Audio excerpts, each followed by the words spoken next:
Welcome to Bellman Woodworking and Designs with me, Brent Bellman. Today we're going to check out how to make one of these, the Lazy Susan out of walnut.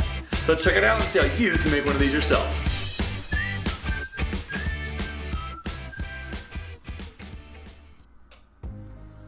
So for this project, I started by cutting down a walnut board down to size. I actually ended up making two of these, so I wanted to create a large square surface that I could create the circular top and bottom to the Lazy Susan. So I made two squares with these boards that I then used to cut the circles out of. So I cut these down to size to where I knew I could glue them together to create a surface to cut the circles out of.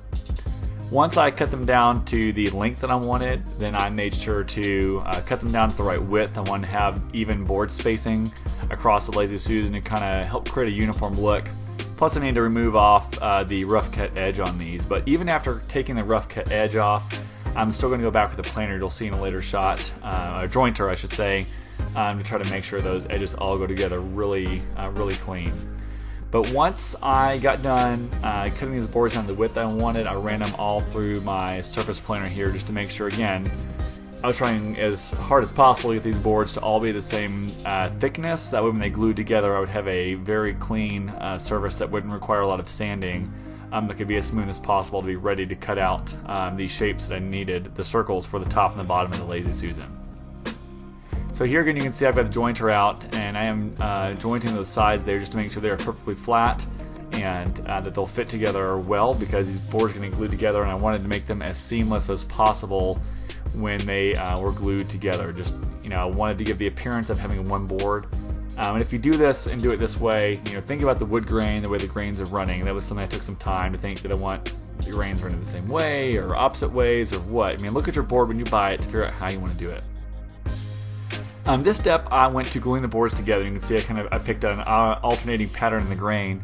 One thing I want to mention that some of y'all may see I'm doing wrong here is I have all my clamps on the bottom of this. You should alternate clamps top, bottom, meaning at least that middle clamp I should have put on top of those boards when I clamped it, because if you clamp everything from the bottom, it can actually make the boards bow, and instead of having a nice flat surface, you'll have a very cupped surface there, and that's actually what started to happen. So I, in order to fix that, I went back and clamped all the edges together, you can see here. So that's also something to help hold those things together flush, but just alternate yours and you'll be okay.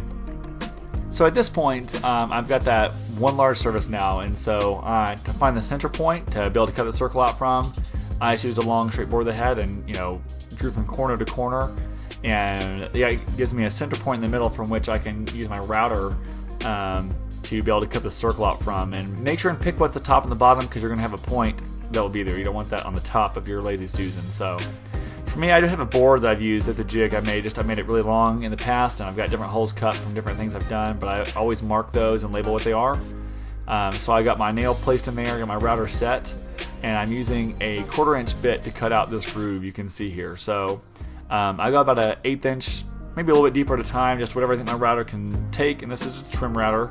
I wanted to maximize that space. You can see that router goes all the way out to the outside edge there at the top, and same thing on the bottom there. So this gave me a nice big surface. And I guess something to consider, I had a certain size for the person I was making this for, so just be thinking about that and be mindful of how big it needs to be. So at this point, I'm just kind of testing out how that Lazy Susan bearing is going to work, and these you can buy at Rockler or Woodcraft sell these. They're about anywhere from $6, probably going up to for the metal ones, $6 to like $10, and then you can get some really heavy duty ones around to like $40-50, but we weren't going to be supporting a lot of weight here.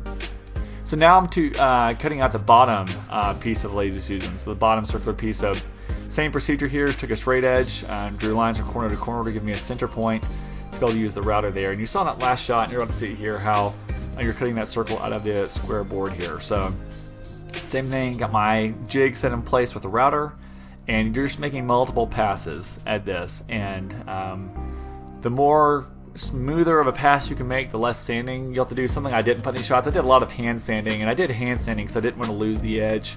I ended up rounding over the edges on these. I didn't want to lose that, so I hand sanded a lot. I had a few burn marks on the outside where I was stopping the router and it kind of jiggled around. So just be mindful of that. The smoother you can be on your passes, the better cutout you'll have in the very end. But nothing that some sanding can't take care of. So Here's that final pass on the bottom piecing, so those pieces come loose, and just be careful. And I did put a board underneath. There, you always need something underneath when you're cutting to make sure you don't cut through in your workbench or another board or surface, so just have something there to support what you're cutting out. And there you go, so there's the bottom of the Lazy Susan ready to go. So at this point I used a round over bit, and you can see some of those burn marks on there that I sanded off later, but I used a round over bit to round over the edges of the Lazy Susan, both the top and the bottom, so everything was nice and rounded to have a good final product. But still I did hand sanding, so there's still a little bit of an edge, so I still hand sanded everything to make it nice and smooth.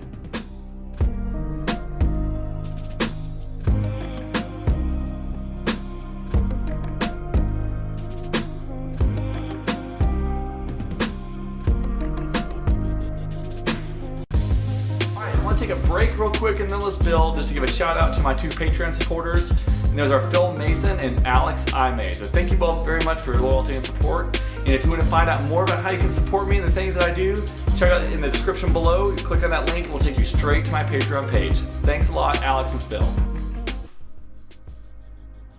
Alright, so here I'm marking the hardware. So this is that Lazy Susan hardware you can pick up from Rockler or Woodcraft, but I'm marking here and just using a nail. I don't have an actual punch, but marking where the screws are going to go. So these smaller screws that are on the hardware are where these screws go that will mount the actual hardware. And this is the bottom, the underside of the top is what I'm preparing here. Again, so the underside of the top of the Lazy Susan. So after that, I went back and drilled my holes, and I did put some tape on there to mark how deep they were going to go. That way I didn't drill through to the top, because you definitely don't want that. So I marked where those are, and got the holes drilled where my screws are going to go, and had that ready for the hardware. Alright, so this is the top of the bottom piece of the Lazy Susan, so it's sitting oriented the way it will on the table. But I did show earlier a shot making an access hole, and I made 2 of these, so this is actually on the second Lazy Susan. So where I'm marking here, these are the holes where the screws will go, and you'll notice there's some bigger holes. I'm going to trace on one of those. Those bigger holes are meant for you to pick an access point, and you only need one. So again, I'm marking where the screws go here, and right there marking with a pencil, this is where the access hole goes. So I did show that shot earlier, but this is on the second Lazy Susan. And I'm marking the hole where I'm going to drill through for that access point. So this access point allows you to be able to screw in the screws through that bottom plate that it's going to sit on. That way you can attach the bottom to the top. So it literally is a point for your screwdriver or drill, whatever, to be able to go through this bottom piece and then secure the screws that will go to the underside of the top. So that's what you're marking here and setting up this hardware. So you'll put the bottom together and then attach it to the top after drilling out that access point. So again, here on that second Lazy Susan, I'm drilling out that access point that I traced out, and then that will allow me to be ready to attach the hardware to the bottom of the Lazy Susan.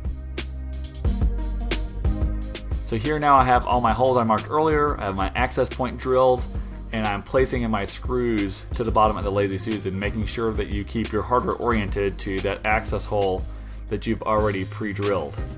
And once that's ready, then you'll be able to put the hardware and the whole bottom piece, attach it to the top. So just make sure you have everything all referenced and lined up. So here it is here. I've got it on there, and I'm going to use that access hole to be able to insert my screws and screw the bottom of the Lazy Susan to the top. So that's what you're doing there. So make sure you've already got your holes pre-made. That way you know this is going right in the center, because no one really wants a wobbly Lazy Susan. Maybe you do, but I didn't. I want it in the center. So if you make all your holes beforehand, make sure they're in the center, then you'll have a good reference to just go in and attach everything in the end.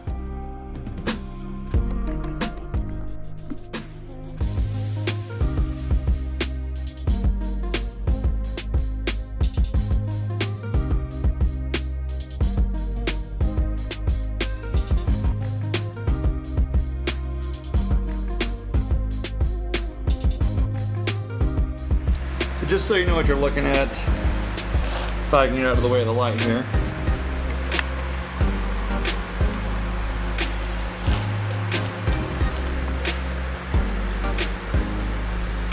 So down inside of here is where the screw is.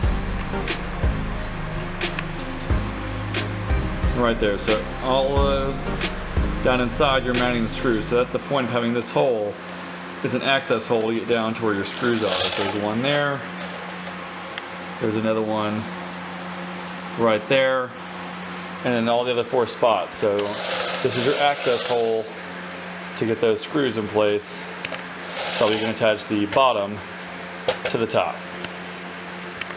All right, so here's our finished product. So again, this is made completely out of walnut.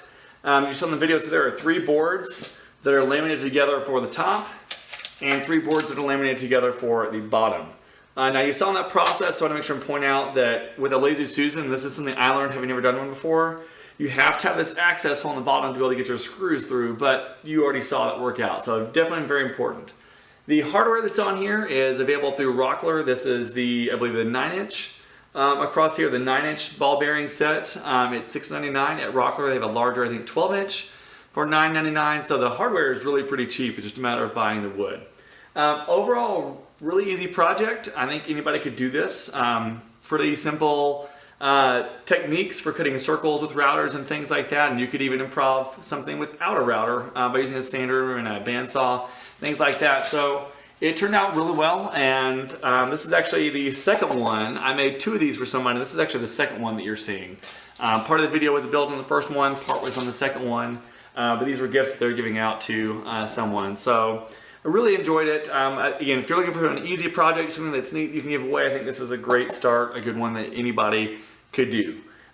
So if you like this video, do me a favor, give it a thumbs up. If you like the rest of the videos I've been doing, hit that subscribe button down below. I definitely appreciate that. I appreciate any support. It's just been awesome to see people subscribing, and I know I always talk about, I just love seeing the shared wealth of knowledge out on YouTube through this. It's just neat, people like myself learning new skills, new things to do, and be able to share that. So again, so if you like that and want to maybe share this with someone, do you think they could benefit from seeing this? Maybe this was a different take on a Lazy Susan video than someone else has done, and hey, this taught you something in a different way, or could show someone else in a different way that maybe you haven't seen, then share it out there and share with somebody else. But I thank you very much for being here today. Thank you for visiting this video. Thank you for visiting my channel.